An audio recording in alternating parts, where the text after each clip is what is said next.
Assalamu alaikum YouTube көрүүчүлөр, жылкы сүйүүчүлөр. Туугандар бүгүн сатууга жакшы тай чыгат.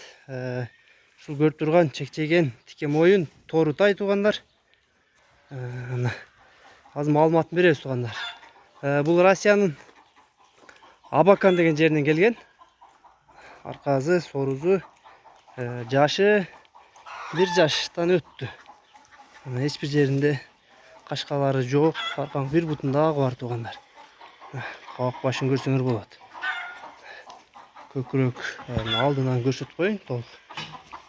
Жаны бар. Аркаңкы бир бутагы экен туугандар. Тырмактары өсүп калыптыр бир аз. Туяктары өсүптүр. Толук көрүнүш тайдын. Бою 1,50 экен туугандар. Адрес Бишкек шаары, Степной деген жеринде Бишкектин. Жетелеп да көрсөтөбүз. Туугандар баазы $3000 экен. Кеми бар дейт, сүйлөшөбүз дейт. Тайдын алдына келип көрсөңөр болот. Бишкекте Степной деген жеринде турат. Кабактарын карагыла, тике мойын. Бою 1,50. Буттары бардыгы таза, шиген жерлери жок.